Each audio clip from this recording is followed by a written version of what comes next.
बिस्मिल्लाहिर्रहमानिर्रहीम।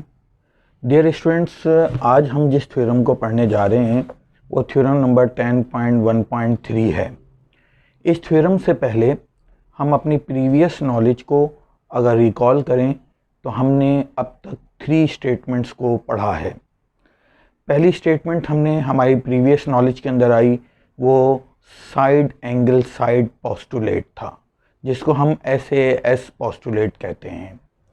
इसके बाद हमने थ्योरम नंबर 1 पढ़ा था, जिसको हम एंगल साइड एंगल कहते हैं, और ये पोस्टुलेट हमने 10.1.1 में पढ़ा था। इसके बाद इसी थ्योरम के बाद एक कोरोलरी था, यानी इसी थ्योरम का एक रिजल्ट था, वो था साइड एंगल एंगल। और उसके बाद फिर हमने थ्योरम नंबर 10.1.2 पढ़ा, जिसके अंदर हमने ये पढ़ा कि if two angles of a triangle are congruent then side opposite to them are also congruent.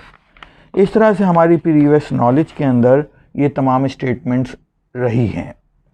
Her previous knowledge हमें आने वाले थ्योरम और आने वाली स्टेटमेंट को प्रूफ करने में मदद देती हैं।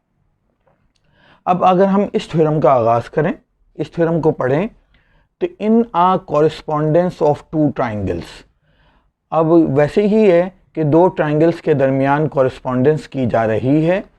If 3 sides of one triangle are congruent to the corresponding 3 sides of other. अगर किसी एक ट्राइंगल की 3 साइडें दूसरे ट्राइंगल की 3 साइडों के अगर कॉन्ग्रेंट हों, कॉरेस्पॉन्डिंग साइड्स के कॉन्ग्रेंट हों, then the 2 triangles are congruent. तो हम कहेंगे कि ये दोनों ट्राइंगल आपस में कॉन्ग्रेंट हैं। अब चूंकि हमें ये नज़र आ रहा है कि इसमें 3 साइड्स का जिक्र है, तो इसीलिए हम यहाँ पे इस स्टेटमेंट को side side side is congruent to side side side, और इसे हम साइड साइड साइड पोस्टुलेट भी कह सकते हैं। अब चूंकि हमें पता है कि थ्योरम में सबसे पहले प्रूफ करने के लिए हमें फिगर बनानी होती है, तो हम according to given statement figure सबसे पहले ड्रॉ करेंगे। जब हम इन फिगर को देखते हैं, गिवन स्टेटमेंट को देखते हैं, तो इसमें लिखा है कि 2 ट्राइंगल्स की 1-to-1 कॉरेस्पॉन्डेंस की जा रही है। तो अब हमने 2 ट्राइंगल्स बनाने होंगे। तो सबसे पहले हमने एक ट्राइंगल ये बनाया, और इस ट्राइंगल का नाम मैंने ABC रखा।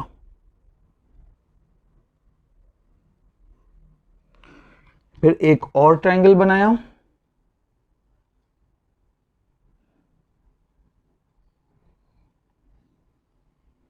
और इस ट्राइंगल का नाम DE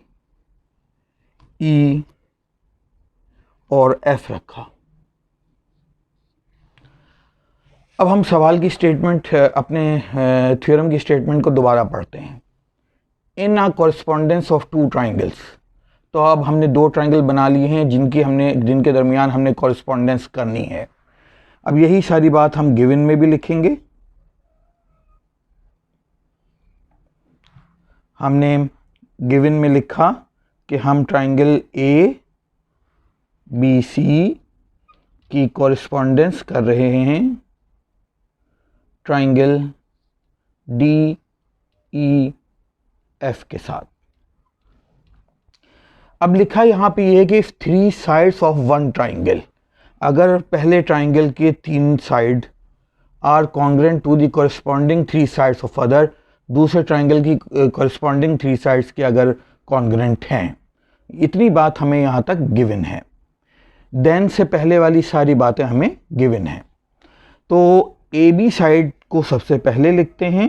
तो हमने लिखा AB साइड कॉन्ग्रेंट है ट्राइंगल ABC की ट्राइंगल DEF की कॉरेस्पॉन्डिंग साइड DE के।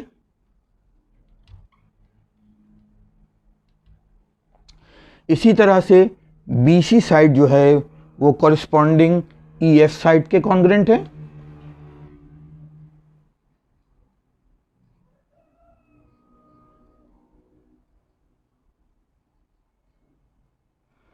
इसके बाद हम आगे बढ़ें तो तीसरी साइड है हमारे पास AC, वो कॉरिस्पॉन्डिंग DF साइड के कॉन्ग्रेंट है।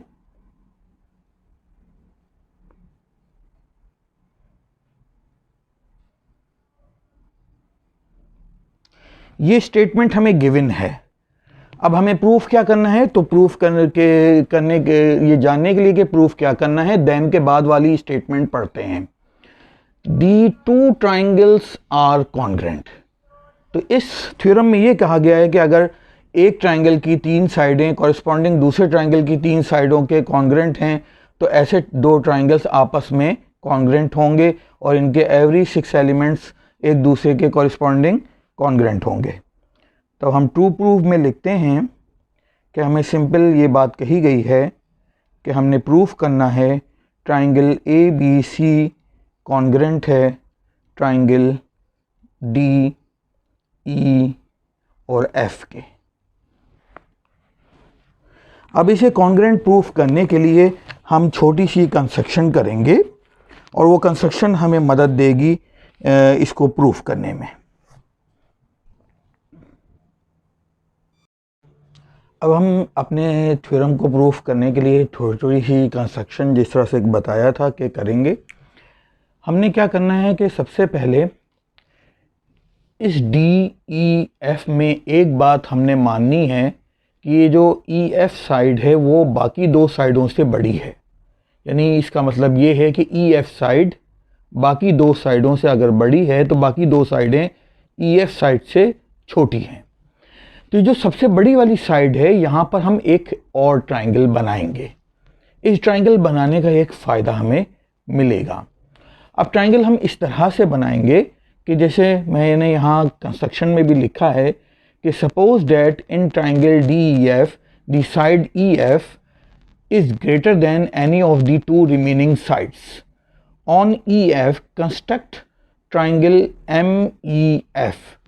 EF में हमने एक ट्राइंगल MEF बनाना है। वो किस तरह बनाना है, इन विच एंगल FEM जो है वो एंगल B के इक्वल होगा। अब आपको ये जो एंगल B नज़र आ रहा है, इस एंगल B की जितनी भी मेजरमेंट है वो यहाँ पर हम बनाएंगे। इसके ऊपर D को रखेंगे। D को रखने के बाद हम यहाँ पे एक एंगल बनाएंगे। ये एंगल बनाया, ये एंगल और B एंगल, इन दोनों की मेजरमेंट दोनों की इक्वल होगी। यहाँ पे हमने D को उल्टा रखना होगा और जितना ये एंगल आपने बनाया है वो उतना ही एंगल यहाँ पे इसका बनाना होगा। आगे लिखा है कि ME की जो लेंथ है वो AB के इक्वल है। अब आपने स्केल से मेजरमेंट करनी है कि जो AB की लेंथ है वही इस ग्रीन कलर की जो लाइन आपको नज़र आ रही है, हम जो कंस्ट्रक्ट कर रहे हैं उसकी लेंथ भी AB की लेंथ जितनी होगी। तो इस पॉइंट का नाम हमने, जब हमने मेजरमेंट की और ये इसके इक्वल आया, हमने इसके ऊपर यहाँ रखा इक्वल आया, तो फिर ये हमारे पास कहलाया M। तो हमने इसको ज्वाइन कर दिया F के साथ। जब हमने F के साथ ज्वाइन कर दिया तो ये एक हमें नया ट्राइंगल मिल गया और ये नया ट्राइंगल हमारा कंस्ट्रक्शन में हमने हासिल किया है। तो यहाँ ये बात बहुत इम्पॉर्टेंट है कि जब हम प्रूफ करने जाएंगे तो हमें कुछ चीज़ों का इल्म होना चाहिए। पहली बात तो ये कि ये वाला एंगल FEM यानी FEM, जैसा कि मैंने कहा ये एंगल B के इक्वल है। ये हमारे थ्योरम के प्रूफ में ये बात मदद देगी, इसे याद रखना है। ME जो है वो AB के इक्वल है, तो AB और ME यानी ये 2 साइडें आपस में इक्वल हैं, ये भी हमें मदद देगी। इसके बाद हम क्या करते हैं कि ज्वाइन कर लेते हैं D को और M को। तो हमने D और M को आपस में ज्वाइन किया। D और M को आपस में ज्वाइन करने से हमने कुछ 4 एंगल्स हासिल किए हैं। एक तो एंगल ये वाला हासिल किया है, इसको 1 नाम दे दिया। ये वाला एंगल जो हमें मिला है इसको 2 नाम दे दिया। इस वाले एंगल को हमने 3 नाम दे दिया और इस वाले एंगल को हमने 4 नाम दे दिया। तो यही बात हमने यहाँ पे लिख भी दी कि join D and M we label angle 1, 2, 3 and 4 as shown in figure. तो ये एंगल भी हमें थ्योरम को प्रूफ करने में मदद देंगे। अब इसको जो प्रूफ करना है इसकी बेसिक थीम को हमने थोड़ा सा डिस्कस कर लेते हैं। अब आपके सामने टोटल 3 ट्राइंगल्स हैं। पहला ट्राइंगल ये है और एक ट्राइंगल जो हमें गिवन था DEF वो है और एक तीसरा ट्राइंगल जो हमने खुद कंस्ट्रक्ट किया है वो है। अब हमारा काम ये होगा कि हम ना ये प्रूफ करेंगे कि ए बी जो है वो इस वाले ट्राइंगल के इक्वल है जो हमने कंस्ट्रक्ट किया था, कॉन्ग्रेंट है, ये दोनों ट्राइंगल कॉन्ग्रेंट हैं। फिर हम ये प्रूफ करेंगे कि ये कंस्ट्रक्टेड जो ट्राइंगल है ये वाला हमारे इस सेकंड ट्राइंगल के कॉन्ग्रेंट है।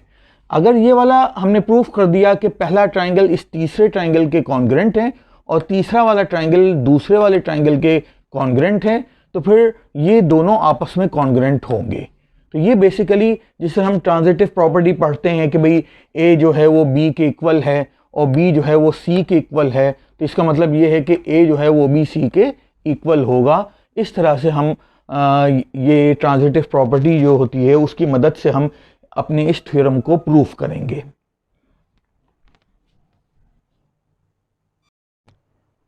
जैसा कि स्टूडेंट्स मैंने कहा था कि हम प्रूफ इस तरह से करेंगे कि इस ट्राइंगल को इस ट्राइंगल के कॉन्ग्रेंट प्रूफ करेंगे।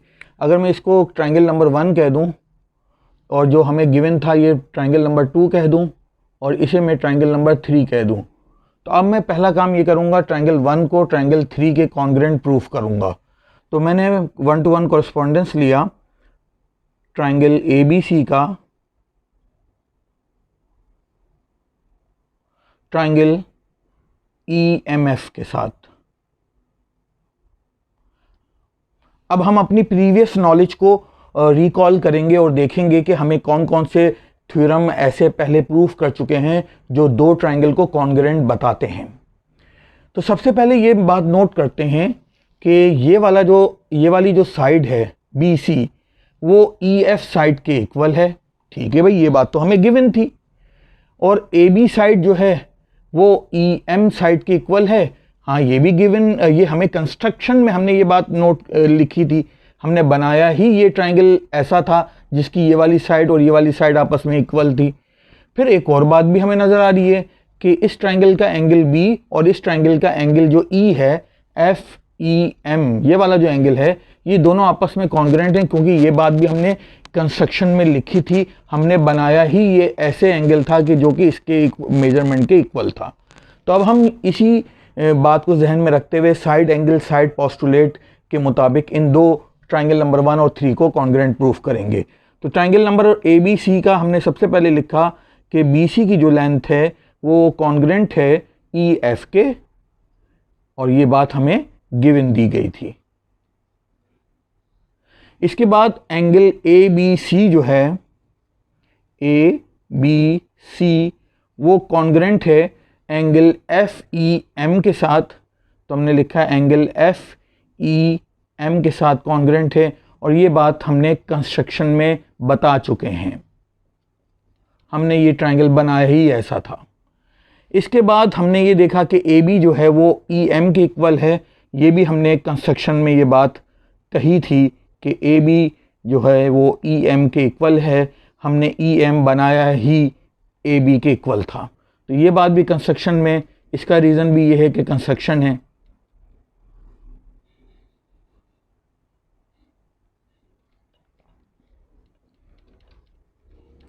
तो अब देखें साइड साइड के इक्वल है, एंगल एंगल के इक्वल है और साइड साइड के इक्वल है।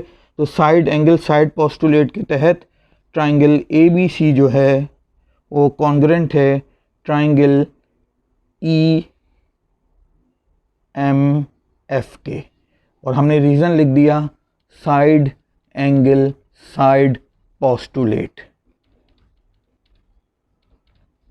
और इस वाली स्टेटमेंट को हमने स्टेटमेंट नंबर 1B कह दिया, ताकि आगे हम जब इस स्टेटमेंट को इस्तेमाल करें तो हम रेफरेंस दे सकें कि ये स्टेटमेंट नंबर 1 है। तो अभी हमने ये प्रूफ किया कि ट्राइंगल 1 और ट्राइंगल 3 जो है वो आपस में कॉन्ग्रेंट हैं। अब हम प्रूफ करने जा रहे हैं कि ट्राइंगल 3 और 2 आपस में कॉन्ग्रेंट हैं। तो इसके लिए हम ट्राइंगल 3 और 2 का 1-to-1 कॉरेस्पॉन्डेंस भी करेंगे। लेकिन इससे पहले जब हमें ये पता चल गया कि ये दोनों ट्राइंगल आपस में कॉन्ग्रेंट हैं, तो हमें ये भी अंदाज़ा हो गया कि इसकी एवरी कॉरेस्पॉन्डिंग एलिमेंट्स जो होंगे वो आपस में कॉन्ग्रेंट होंगे। तो अब देखते हैं कि कौन कौन से कॉरेस्पॉन्डिंग एलिमेंट्स कॉन्ग्रेंट हम ले सकते हैं। तो देखें, ये वाली जो साइड है ए सी, वो इस ट्राइंगल नंबर 3 की जो कॉरेस्पॉन्डिंग साइड बनती है उसकी वो एफ एम बनती है। तो हम कहेंगे कि AC जो है वो कॉन्ग्रेंट है इस ट्राइंगल का की साइड AC वो FM के कॉन्ग्रेंट है, और इसकी वजह ये है कि ये कॉरस्पॉन्डिंग साइड्स हैं दो कॉन्ग्रेंट ट्राइंगल्स की, corresponding sides of congruent triangles.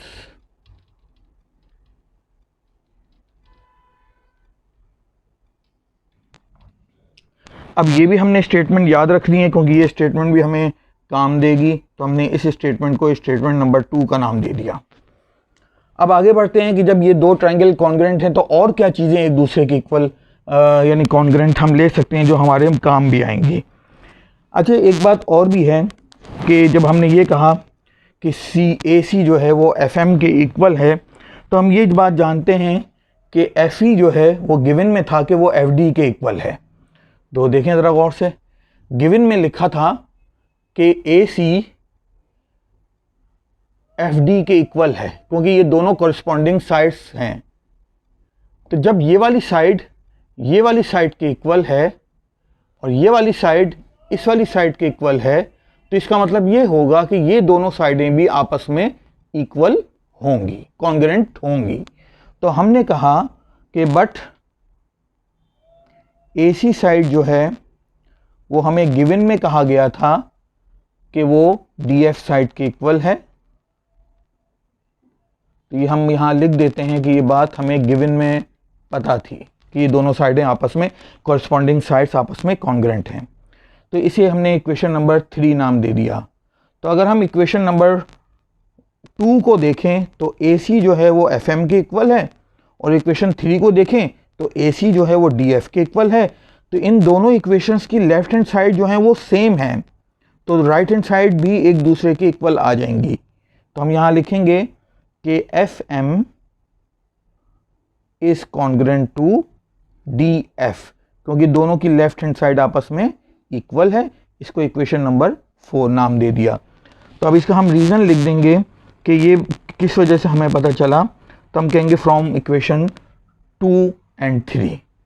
तो यहाँ हमने लिखा बाय कंपेरिजन, बाय कंपेयरिंग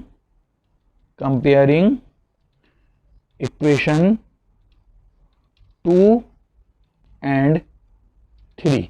हमने 2 और 3 को कंपेयर किया था, 2 और 3 को कंपेयर किया था, और ये स्टेटमेंट नंबर 4 हमें मिली थी।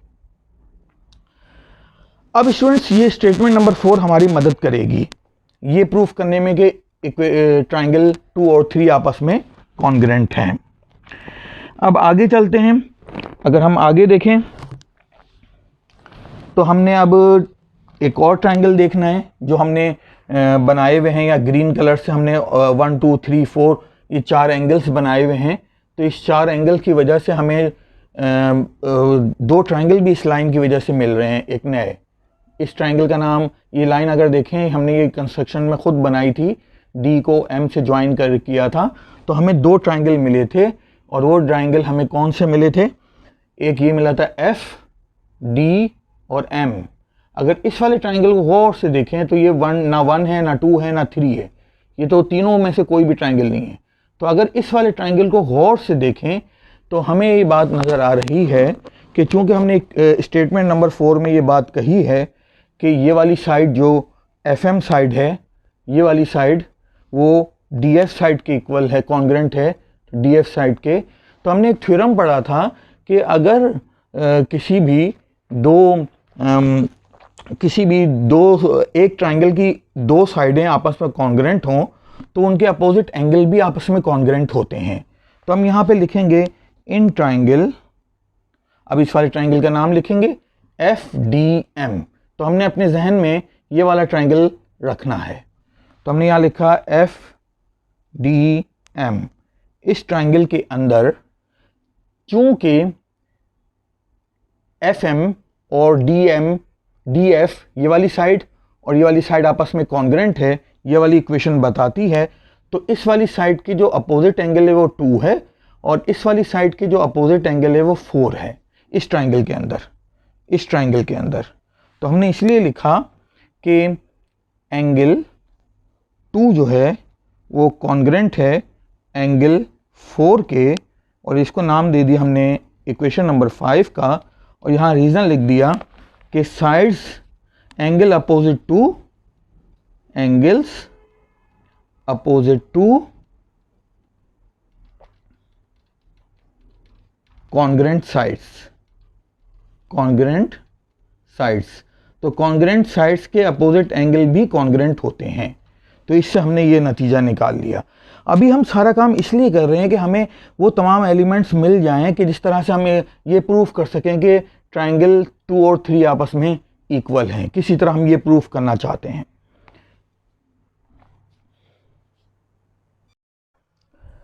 अब हम स्टूडेंट्स ये देखेंगे कि हमने ट्राइंगल FDM के ज़रिए ये प्रूफ किया कि 2 और 4 आपस में एंगल 2 और एंगल 4 आपस में इक्वल हैं। अब हम ट्राइंगल कंसिडर करेंगे DEM।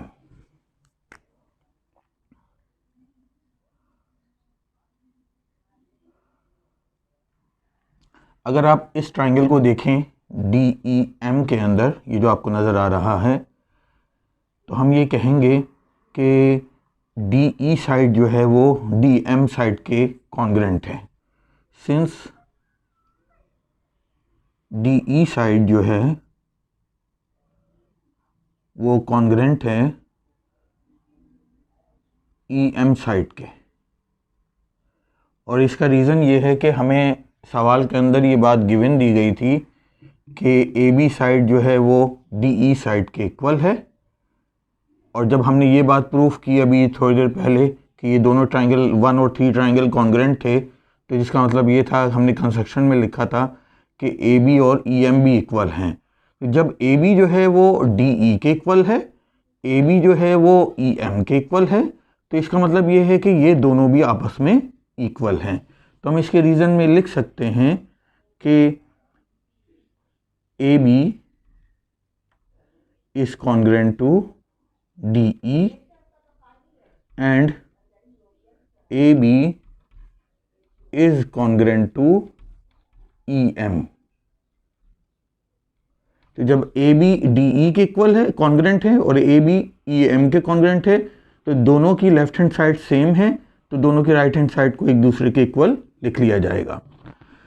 अब आप देखें इस ट्राइंगल के अंदर जो हमने लिखा हुआ है DEM, इस ट्राइंगल में अगर हमने ये कहा है कि DE जो है वो EM के इक्वल है, कॉन्ग्रेंट है, तो DE के अपोजिट एंगल कौन है? 3। तो हमने यहाँ लिखा DE के अपोजिट एंगल 3 जो है वो कॉन्ग्रेंट होगा EM के अपोजिट एंगल, ये EM साइड है, और EM के अपोजिट एंगल इस ट्राइंगल में 1 है। तो इस तरह हम इसको यूं भी लिख सकते हैं कि एंगल 1 जो है वो कॉन्ग्रेंट है एंगल 3 के। तो रीज़न इसका वही होगा जो हमने इस वाले का रीज़न दिया था कि angles opposite to the congruent sides.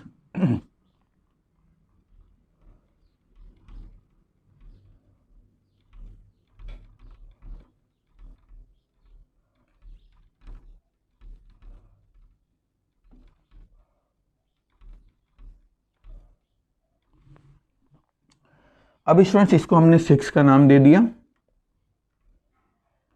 हम इक्वेशन 5 और इक्वेशन 6 को आपस में ऐड कर रहे हैं। जब ऐड करेंगे तो एंगल 1 और एंगल 2 ऐड हो जाएंगे, लेफ्ट हैंड साइड से ऐड हो जाएगी, और राइट हैंड साइड से ऐड हो जाएगी।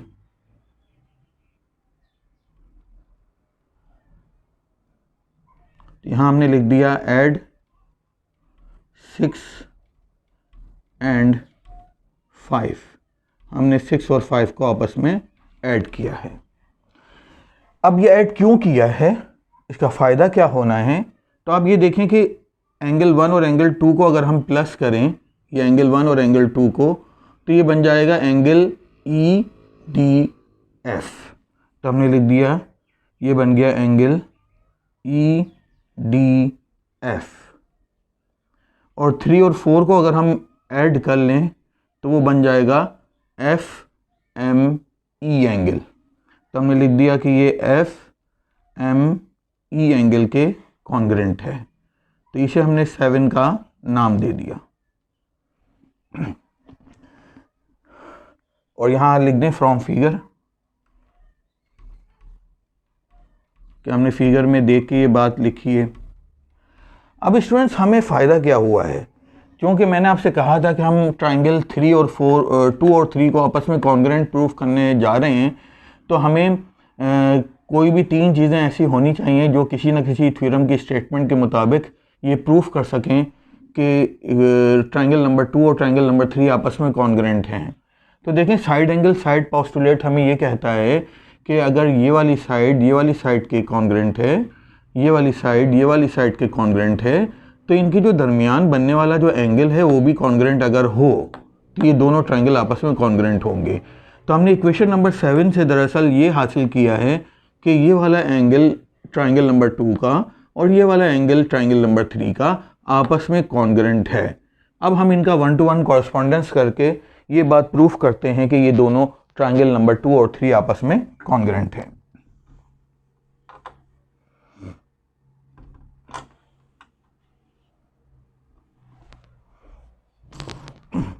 अब स्टूडेंट्स हम 1-to-1 कॉरस्पॉन्डेंस कर रहे हैं। ट्राइंगल EMF का 1-to-1 कॉरस्पॉन्डेंस ट्राइंगल नंबर 2 के साथ, यानी DEF के साथ। तो इस ट्राइंगल की साइड जो EM है वो कॉन्ग्रेंट है इस ट्राइंगल की साइड DE के। ये हमने पहले ही प्रूफ कर चुके हैं, ये पहले ही प्रूव्ड हो चुका है। इसके बाद देखें, ये एंगल EMF, इस ट्राइंगल का एंगल EMF वो कॉन्ग्रेंट है इस ट्राइंगल के एंगल FDE के, या EDF कह लें इसे, EDF। तो हम कहेंगे एंगल EDF के इक्वल है। तो ये देखें कि हमने ये कहाँ प्रूफ किया था, ये इक्वेशन नंबर 7 में प्रूफ किया था। तो हम यहाँ लिख देते हैं कि ऑलरेडी ये प्रूव्ड है इक्वेशन नंबर 7 में। अब ये साइड के इक्वल हो गई, कॉन्ग्रेंट हो गई, एंगल के कॉन्ग्रेंट हो गया। तो हम एक और साइड भी हमें चाहिए। तो इस वाले ट्राइंगल की FM साइड और इस वाले ट्राइंगल की FD साइड ये भी आपस में कॉन्ग्रेंट है। FM और FD ये भी आपस में कॉन्ग्रेंट है, और ये भी ऑलरेडी हम प्रूफ कर चुके हैं। आप इक्वेशंस देखिएगा, उन इक्वेशंस में एक इक्वेशन होगी जिसके अंदर हमने ये ऑलरेडी प्रूफ कर चुके हैं। अब साइड के कॉन्ग्रेंट, एंगल के कॉन्ग्रेंट, और ये साइड के कॉन्ग्रेंट। तो साइड एंगल साइड पोस्टुलेट के तहत ये ट्राइंगल कॉन्ग्रेंट हो गए। तो ट्राइंगल EMF कॉन्ग्रेंट हो गया ट्राइंगल DEF के। तो हमने इसे इक्वेशन नंबर 8 का नाम दे दिया। तो इक्वेशन नंबर जो 1 थी उसके अंदर हमने कहा था कि ट्राइंगल नंबर 1 जो है वो ट्राइंगल नंबर 3 के कॉन्ग्रेंट है। और इक्वेशन नंबर जो 8 है उसमें हम कह रहे हैं कि जो 3 है वो 2 के कॉन्ग्रेंट है। तो इसका मतलब कि अगर 1 3 के कॉन्ग्रेंट है, 3 2 के कॉन्ग्रेंट है, तो इसका मतलब ये वो कि 1 और 2 भी आपस में एक दूसरे के कॉन्ग्रेंट होंगे। और यही बात हमें असल में प्रूफ भी करनी है। तो यहाँ पे हम ये चीज़ लिख देंगे।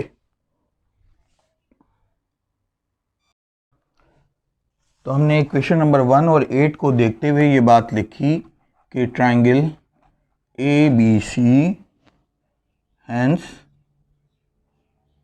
triangle ABC is congruent to triangle DEF। तो इसका रीज़न ये है, from 1 and 8 each equal to, each congruent to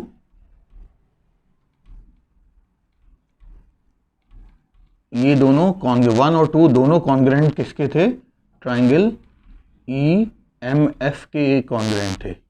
क्योंकि 1 और 2 सेम ट्रायंगल के कॉन्ग्रेंट थे, तो इसीलिए ये दोनों आपस में एक दूसरे के कॉन्ग्रेंट हो गए। तो यहाँ पे आके हमारा ये थ्योरम प्रूव हो जाता है।